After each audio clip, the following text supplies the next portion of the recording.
Racist woman tells black man go back to Africa. His response leaves the crowd speechless. It was a regular Tuesday afternoon in the bustling city of Riverdale.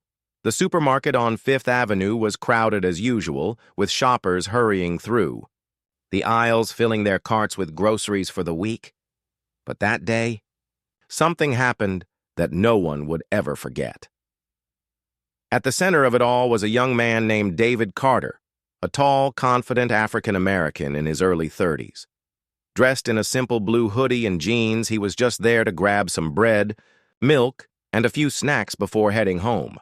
What David didn't know was that he was about to become the center of a storm, one that would reveal the ugly side of racism, but also showcase the power of dignity, courage, and words that could silence hate.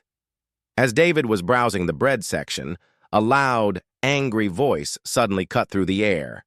"Hey, you! Yeah, you!" David turned to see a woman in her late 50s storming toward him. She had short gray hair, sharp eyes, and a scowl on her face. People in the aisle froze, unsure of what was happening. "You don't belong here," the woman shouted, pointing at David. "Why don't you go back to Africa where you came from?" Gasps filled the aisle. A young mother covered her child's ears. A cashier nearby stopped scanning groceries midway. But the woman wasn't done. "You people come here, take our jobs, ruin our neighborhoods, and expect us to stay quiet. Go back to your country." Her voice dripped with anger and hatred. David didn't shout back. He didn't even look angry. Instead, he took a deep breath, looked straight at the woman, and said in a calm, steady voice, "Ma'am, do you know what country I was born in?" The woman hesitated, taken aback. "Probably someplace in Africa," she snapped. David shook his head slowly. "I was born right here, in Riverdale General Hospital. I'm as American as you are." Murmurs rippled through the crowd. A few people nodded, clearly siding with David. But David wasn't finished. He stepped closer, keeping his voice calm but firm. "Do you know what my father did for this country?" David asked.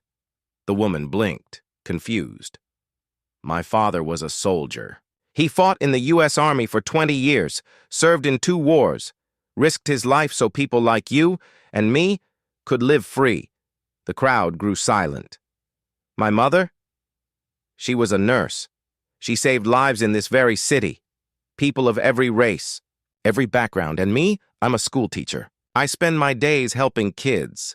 Black, white, Hispanic, Asian, anyone who wants to learn." David paused, letting his words sink in. "So when you tell me to go back, I have to ask, go back where? Because my roots are right here. My family's blood, sweat, and tears are in this soil, the same as yours." The woman opened her mouth, but no words came out. The anger on her face began to crumble, replaced by something else. Embarrassment. Someone in the back clapped softly. Then another. Within seconds, the entire aisle erupted in applause.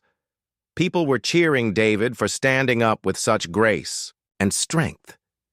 Then David added one more thing, his voice still calm. "You know, ma'am, hate is a heavy thing to carry. Maybe instead of telling people to leave, we should all try a little harder to make this country better together. Because the truth is, it belongs to all of us." The woman's face turned red. She grabbed her cart and hurried out of the store without another word. As the crowd slowly returned to shopping, several people approached David. Some shook his hand. Others thanked him for speaking up.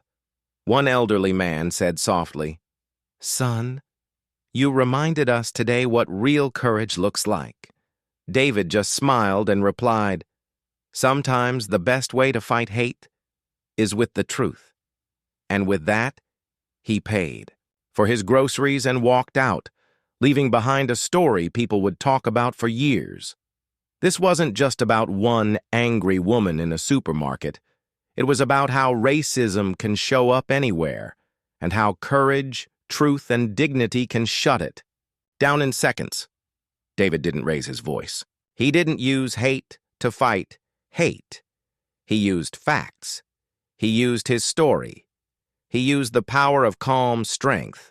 And that day, he reminded everyone watching that racism loses its power when we refuse to stoop to its level, because sometimes the best response, it is the one that leaves the whole world speechless.